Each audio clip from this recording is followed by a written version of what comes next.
भर्ती प्रक्रिया में पारदर्शिता की मांग पर अड़े छात्र, सरकार और छात्रों के बीच अब अहम बैठक की शुरुआत हो चुकी है।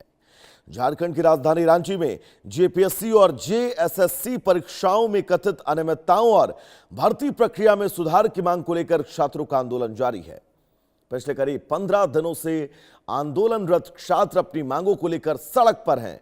इस बीच आंदोलन को नया राजनीतिक और सामाजिक समर्थन तब मिला जब सीजेपी का एक प्रतिनिधिमंडल आंदोलन स्थल पर पहुंचा। प्रतिनिधिमंडल के पहुंचने पर कई छात्रों ने उनका स्वागत किया और समर्थन के लिए आभार जताया। हालांकि समर्थन को लेकर आंदोलनकारी छात्रों के बीच मिली जुली प्रतिक्रिया देखने को मिली। कुछ छात्रों ने कहा कि उनकी आवाज अब व्यापक स्तर पर पहुंच रही है और विभिन्न संगठनों का समर्थन आंदोलन को मजबूती देगा। वहीं दूसरी ओर कुछ छात्रों ने प्रतिनिधिमंडल के देर से पहुंचने पर नाराजगी जाहिर की और छात्रों ने तंज भरे अंदाज में कहा, बहुत देर हो गई हुजूर, आते आते। उनका कहना था कि जब वो पिछले 2 हफ्ते से लगातार संघर्ष कर रहे थे तब उन्हें ऐसे समर्थन की ज्यादा जरूरत थी। छात्रों का कहना है कि उनकी लड़ाई केवल किसी एक परीक्षा या भर्ती प्रक्रिया तक सीमित नहीं है, बल्कि वे पूरे भर्ती तंत्र में पारदर्शिता, जवाबदेही और समयबद्ध परीक्षा कैलेंडर की मांग कर रहे हैं। छात्रों का आरोप है कि भर्ती प्रक्रियाओं में लगातार देरी, कथित अनियमितताओं के कारण युवाओं का भविष्य प्रभावित हो रहा है। इस बीच सरकार और छात्र प्रतिनिधियों के बीच कई दौर की बातचीत हो चुकी है, लेकिन अभी तक कोई ठोस समाधान सामने नहीं आया है। अब कॉकरोच जनता पार्टी के समर्थन के बाद यह देखना दिलचस्प होगा कि आंदोलन को कितना व्यापक जन समर्थन मिलता है और सरकार छात्रों की मांगों पर क्या रुख अपनाती है।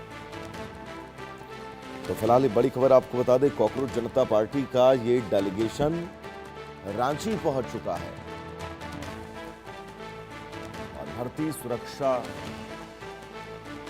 की मांग और इस आंदोलन के बीच अब कॉकरोच जनता पार्टी की एंट्री हुई है। तो रांची में छात्रों के बीच कॉकरोच जनता पार्टी का प्रतिनिधिमंडल पहुंचा है।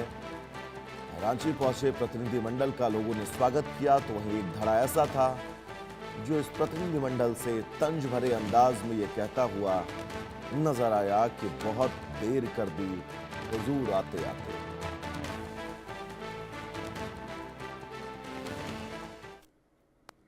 ये तस्वीर है रांची के जयपाल सिंह मुंडा स्टेडियम की, जहां पर आप देख सकते हैं कि छात्रों का जुटान लगातार बढ़ता जा रहा है और इसके पीछे की बड़ी वजह है जेपीएससी और जेएसएससी जैसे संस्थानों में बड़े पैमाने पर हुई धांधली।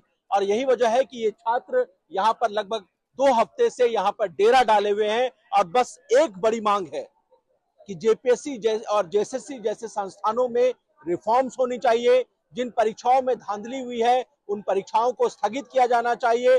जो लोग दोषी है उनके खिलाफ सख्त से सख्त कार्रवाई होनी चाहिए। जो पैसा उन्होंने इस सिंडिकेट के जरिए कमाया है उस संपत्ति पर कुर्की होनी चाहिए। इस तरह की कई मांगे हैं जिसको लेकर लगातार ये छात्र यहाँ पर धरना दे रहे हैं, प्रोटेस्ट कर रहे हैं। लेकिन सबसे बड़ी बात यह है कि अब इनका ये आंदोलन आपको पूरे देश का प्यार मिल रहा है। पहला रिएक्शन उसी पे लेते हैं। जी, हम सभी देशवासियों को और जो भी झारखंड वासियों को, युवाओं को, सभी को थैंक यू करते हैं, आभार जताते हैं कि जिस तरह से हमें वो सपोर्ट कर रहे हैं। जो जहाँ पे है वहीं से हमें सपोर्ट कर रहे हैं और हम इसी तरह पीसफुली तरीके से, शांतिप्रिय ढंग से, एक सभ्य तरीके से हम अपनी मांग रखते जाएंगे और आंदोलन इसी तरह हम चलाते जाएंगे। कब तक चलेगा ये आंदोलन? को कि आज जो खबर आ रही है कि सरकार और आप लोगों के बीच में एक राउंड की बातचीत होने वाली है और सरकार की तरफ से खबर आ रही है कि वो कोई बड़ी घोषणा कर सकती है, तो उस पर इंतजार तो हम तो कर ही रहे हैं। आप लोगों के लिए कितना महत्वपूर्ण? जी देखिए, सरकार पहले तो ढुलमुल रवैया टाइप का है। अगर वो पॉजिटिव स्ट्रॉन्ग मैसेज दे, एक पॉजिटिव वे पे इस चीज को ले, तो हम उनका वेलकम करते हैं। पर अभी तक हमें उस तरह का तो दिख नहीं रहा। अगर वो सरकार आज जैसे बोल रही है बातचीत हो, तो 2-3 दिन से तो बातचीत चल रहा है, उसका कोई अभी तक नतीजा नहीं आया। अगर आज आती है तो ये अच्छी बात है, पर हमारी कंप्रोमाइज नहीं होगी। जो हमारी मांग है हम उसमें अडिग है, उसमें हम टस के मस नहीं होने वाले हैं। बड़ी मांग आप बताइए। एक तो पहली बात है कि आप सीजीएल कैंसिल करो, सीजीएल रद्द करो, जेपीएससी रद्द करो, सिस्टम में कम्प्लीटली रिफॉर्म लाओ। और जो कंपनी है जिसके अंदर आपने कंडक्ट करवाया एग्जाम, टीडीपीएल कंपनी है, उसने जितने भी एग्जाम करवाए सब पे सीबीआई और ईडी का जांच करवाओ, तो जो भी दोषी है उसको सख्त से सख्त सजा दो और एक मैसेज दो पूरे देश को कि झारखंड इस तरह की कतई बर्दाश्त नहीं करेगा। जो भी हिमाकत करेगा, दलाली करेगा, बिचौलिया बन के घुसेगा सिस्टम में, उसको कतई बर्दाश्त नहीं किया जाएगा। तो हम चाहते हैं सरकार के पास एक अपॉर्चुनिटी भी है कि वो देश को दिखाएं कि वो जिस तरह के चीजें अभी पूरे देश में हो रहा, तो उसमें झारखंड पहला स्टेट होना चाहिए कि इस तरह के उनके सजा दी, इस तरह के कानून तो है झारखंड में, पर कार्रवाई नहीं हो, मतलब ग्राउंड लेवल पे उतर नहीं रहा। तो आप उस तरह से स्ट्रॉन्ग मैसेज दे, एक पॉजिटिव वे पे काम करे और झारखंड के युवाओं के हित में फैसला दे।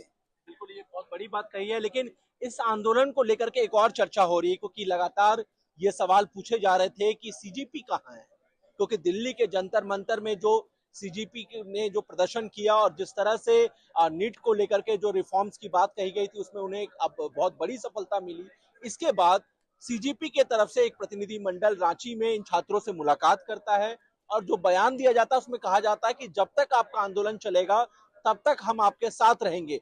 सीजीपी के इस दावे पर रांची के युवा क्या सोच रहे हैं, जो आंदोलन कर रहे हैं वो क्या सोच रहे हैं, क्विक रिएक्शंस लेते हैं। देखिए, अभी तक जहां तक मुझे जानकारी है, सीजेपी का वैसा कोई बड़े तौर पे समर्थन तो मिला नहीं है, केवल वीडियो कॉन्फ्रेंसिंग के जरिए। यहाँ पे कल वो प्रतिनिधि मंडल आया मिला, जैसे समर्थन मिला उनका, ठीक है, उनका समर्थन हम चाहते भी कि समर्थन करे, लेकिन जिस तरीके से झारखंड का आंदोलन, जैसे आप लोग रिपोर्टिंग करते होंगे, वहां भी आपने देखा और यहाँ भी देखा।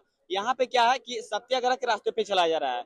यहाँ क्या है कि कोई तरह का विद्रोह, कोई तरह का अभद्र टिप्पणी नहीं है। यहाँ सिर्फ छात्रों का मांग है। यहाँ कोई एक पॉलिटिकल, यहाँ पे ऐसी बात नहीं हो रही है। यहाँ पे पॉलिटिकल एजेंडा भी कुछ लोग लेके आए थे, लेकिन उन लोग को दरकिनार करके अलग मंच लेके बैठे हुए हैं, तो वो अलग चीज है, ठीक है। लेकिन जब सरकार यहाँ पे, देखिए, हर बार आश्वासन देती है। अभी भी छात्रों से बात हुआ है, यहाँ पे छात्रों से एक दिन पहले बात हुआ है कि हम सारा कुछ अलग तरीके से, अपने तरीके से सब कुछ करेंगे, लेकिन इस पे केवल आश्वासन ही दिया था। 26 साल हो चुका है झारखंड का और अभी आश्वासन पे आश्वासन दिया जा रहा है।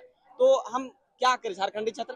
एक झारखंड को अगर एक नजर से देखा जाए तो झारखंड एक अमीर राज्य है और दूसरे राज्यों की तुलना में 40% यहाँ संपदा है, लेकिन झारखंड के राज्य जो अभी भी है, अभी भी अंधेरा में डिबरी बार के पड़ रहा है, कोई डिबरी बार के खाना बना रहा है। और यहाँ के कोयला, सोना, चांदी जो भी है, विदेश के लोग, देश के लोग दिल्ली तक यहाँ जा रहा है, लेकिन यहाँ पे वैसा कुछ नहीं है। झारखंड के लोग वही भूखमरा जिंदगी जी रहे हैं। मनीष मेहता अपने सहयोगी राकेश तिवारी के साथ, इंडिया न्यूज, रांची। तो इन तस्वीरों के बीच तमाम सवालों के साथ आप सबको छोड़कर जा रहा हूं। फिलहाल वक्त हो चला है